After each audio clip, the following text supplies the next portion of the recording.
There's one step in the budgeting process for personal finance that almost everyone skips, and it's the reason that most budgets fail within the first 60 days. A question that prompted this video, let's get to it. It's, hey Weldon, I've tried budgeting like 3 different times, and I always quit after a month. I make decent money, but I feel like I have nothing to show for it. My wife and I keep saying we want to buy a house, but we can't seem to save. Where do we even start? Score. Asking the question because you know you have a life goal here and you're trying to figure out the pathway to get to it. Fantastic. They want to know how to budget, but also they want to buy a house. That's the life goal hiding underneath a spreadsheet question. And until you connect those two things, the budget, it's never going to stick. You have to have that motivation, like why you're doing what you're doing, because taking control of your money, that is a difficult thing to do. It does not come naturally for everyone. And so having this idea, this vision of what you want, it certainly helps. Because the question here, it's not how to budget, it's what are you budgeting for? What is that motivation? So here's what we're going to do. 8 steps to building a budget that actually works. And we're going to start with a step that most people skip completely. And if you follow this sequence, you'll have a system that connects your daily spending to the life that you're actually trying to build. And to pay attention to step number 6, that's where most people leave serious money on the table as well. Step 1, this is the step that most people skip. Before you open a spreadsheet and before you download an app, before you do anything with numbers, answer this one question. What is the money for? What is your goal? Not pay my bills. That's survival. I'm talking the actual goal. Are you saving for a home? Building a safety net? College? Savings? Getting out of debt so you can breathe? Funding a move to a new city? Look, when you know what the money is building towards, the options that you're creating for yourself, that budget that has a purpose, and a budget with a purpose is a budget that sticks.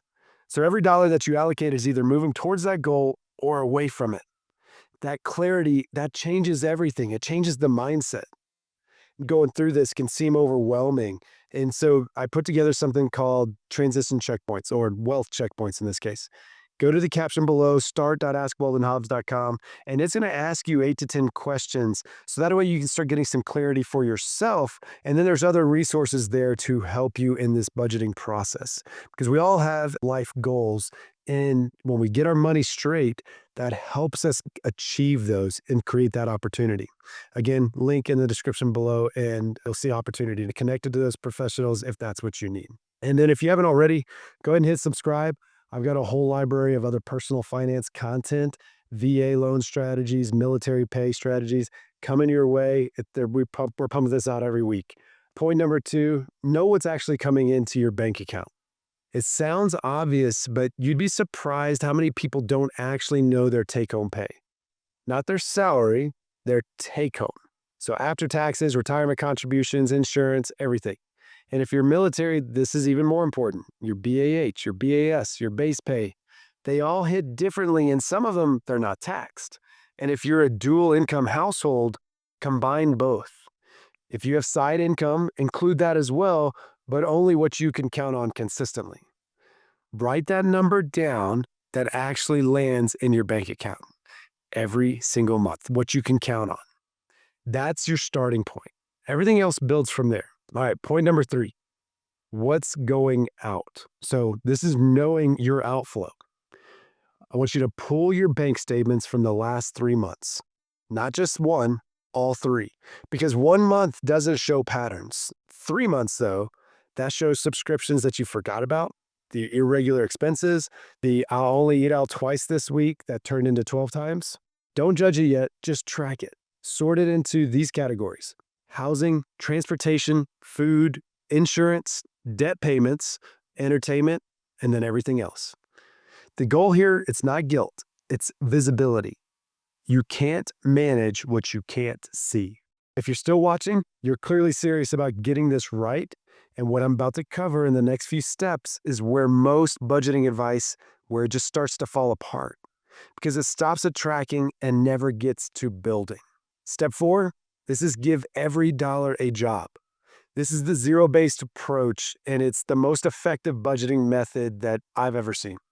Your income minus your expenses should equal 0.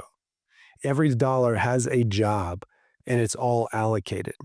Not because you're spending everything again, but because every dollar is assigned somewhere.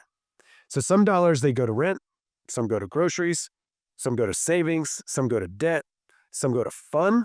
And yes, fun is a category. It should be a category. That's what helps us stick to the budget. A budget that doesn't include things that you enjoy is a budget that you're going to abandon. The point isn't restriction. The point is intention. So when every dollar has a job, nothing leaks out.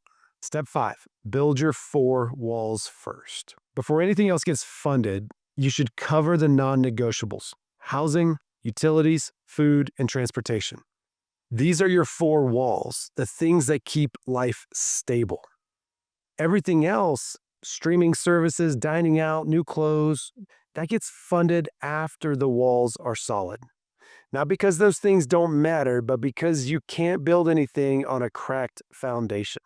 So if your 4 walls, they take up more than 65% of your take-home pay, that's a signal. It means that either you have income problems or a housing problem. And both of those are worth looking at before we try to optimize the rest of this. Point number 6, let's talk about the wealth piece, because this is where budgeting stops being about bills and starts being about building.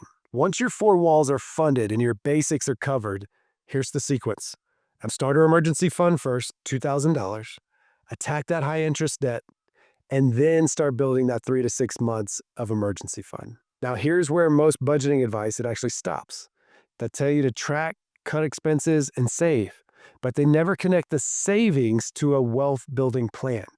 An emergency fund, it's not just a safety net. It keeps you from going into debt when the car breaks down. Paying off high interest debt isn't just about being debt free, it's about freeing up cash flow for investments. And investing isn't optional these days. It's how your money starts working while you sleep. It becomes an asset.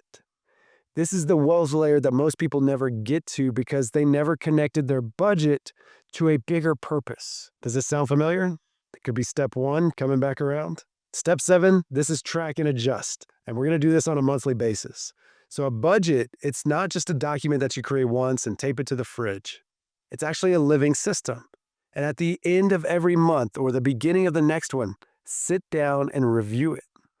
What worked? What didn't? Did an unexpected expense throw things off? Did you overestimate how little you'd spend on food?